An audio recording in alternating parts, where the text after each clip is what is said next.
बुढ़ापे से कोई नहीं बचा। जो आज बूढ़े हैं वो कल जवान थे, जो आज जवान हैं उनको कल बूढ़ा होना है। और जवानी वो होती है जो जाके नहीं आती, और बुढ़ापा वो होता है जो आके नहीं जाता, ये लेके ही जाता है। आना तो सबको है, इसलिए बड़े बूढ़े होने पर भी आपकी भी तैयारी होना चाहिए। ये भागवत, ये ग्रंथ आपसे कह रहा है वृद्ध व्यक्ति योग के जितना निकट होगा उसका मन उसका नियंत्रण में होगा और उसकी देह उसको कम तकलीफ देगी। कितने दिन करेंगे आप ये पूजा, इस हाथ से माला कितने दिन जपेंगे? एक दिन उंगलियां माला जपने लायक नहीं रहेंगी, एक दिन ये नेत्र दर्शन नहीं कर पाएंगे, एक दिन ये कान कथा नहीं सुन पाएंगे, एक दिन ये पैर आपको मंदिर तक नहीं ले जा पाएंगे, और एक दिन आपके घर वाले आपको वेंटिलेटर में ही डाल देंगे। फिर क्या करोगे? सब ठाकुर जी व्रत उपास घर में रह गए। उस दिन जो एक चीज आपका साथ दे रही होगी उससे भगवान को जोड़िए। ये हाथ साथ नहीं देंगे, अभी इनसे भगवान जुड़े, पड़े जा रहे हैं प्रणाम, निलाए जा रहे हैं ठाकुर को, ये जीवा चिल्ला रहे हैं, कीर्तन कर रहे हैं, बोल बंद हो जाएंगे। तब क्या? शरीर का कौन सा हिस्सा आपका साथ दे रहा है? सांस। सिर्फ आप सांस ले रहे होंगे, इसलिए हर सांस पे भगवान को जोड़िए, और सांस से भगवान को जोड़ने का नाम ही मेडिटेशन है। इसलिए मैं हनुमान चालीसा से ध्यान कराता हूँ और आपसे निवेदन करता हूँ रोज अभ्यास करिए। अभी तो मैं आपके साथ हूँ, वरना जब शांतम बनाए वहाँ आके सीख लेना। और जो बात देवहूति ने की, वृद्धावस्था में योग से अपना शरीर छोड़िए, तैयारी तो आपको करना पड़ेगी, वरना ये इस हालत में आ जाएगा कि आप कुछ नहीं कर पाएंगे।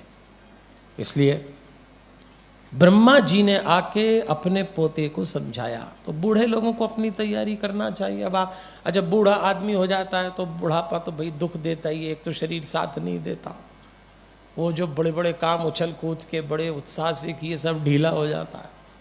बुढ़ापे में मदद अलग चाहिए, घर से बाहर निकलने में कोई आदमी चाहिए, उठना बैठने का सलीका बदल जाए।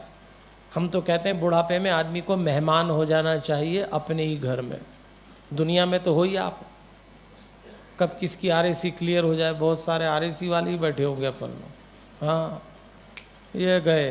अब दुनिया में ही कुछ दिन के मेहमान हो तो फिर घर में भी मेहमान बन जाओ। अपन किसी के घर अतिथि होके जाते हैं तो कितना सावधानी से उठते हैं बैठते हैं। बूढ़े आदमी को अपनी देह का ध्यान खुद रखना चाहिए, नहीं तो बच्चे डांट के बोलेंगे अरे ठीक से बैठो, अभी टपक जाओगे तो फिर दिक्कत पड़ेगी।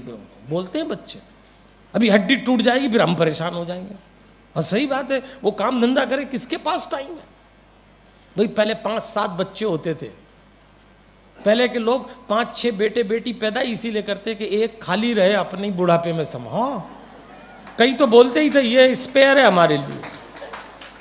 कई बार उनसे पूछ भाई 4 बेटे हो गए, 5वां ये बुढ़ापे में कौन संभालेगा? ये 4 ज़्यादा समझदार हैं, ये थोड़ा कम अकल है। कम अकल ही संभालते हैं, अकलमंद तोड़ हो जाते हैं, फिर क्या करोगे? और अब तो 1-2 होते हैं, तो आपको खुद ही संभालना है, किसी के पास टाइम नहीं है। इसलिए योग करिए, आपको डरा नहीं रहा। पर कई बूढ़े अपनी स्थिति खुद ही बिगाड़ लेते हैं। देखो, एक गांव के बाहर एक माई बैठी रो रही, बूढ़ी माई रो रही, तो गांव के लोग निकले, उन्होंने देखा तो उन्होंने कहा क्यों माई, क्यों रोती हो? माई का उत्तर सुनना। जैसे ही गांव वाले ने पूछा बूढ़ी माई क्यों रो रही हो, बोले ऐसे ही खाली बैठी थी तो सोचा रो ही लूं। कई डोकरे डोकरी ऐसे ही दुखी होते हैं, कोई दुख नहीं, नहीं कोई दुख नहीं इसीलिए दुखी। अरे तुम्हारी सेवा कर रहे हैं, बेटा सेवा कर रहा है, भूगल पर नहीं, वो दुखी होना स्वभाव हो जाता। कुछ भी कर लो आप, ये ना करिए। बहुत सारे सौभाग्यशाली जिनके घरों में आज भी बच्चे अपनी तमाम व्यस्तताओं, अपनी तमाम योग्यताओं और अपने तमाम काम करने के बाद भी माता पिता के प्रति समर्पित हैं। एक बार उन सब बच्चों के लिए, उस परिवार के लिए ताली बजाइए जो आज भी सेवा कर रहे हैं। ऐसा नहीं हो रही सेवा।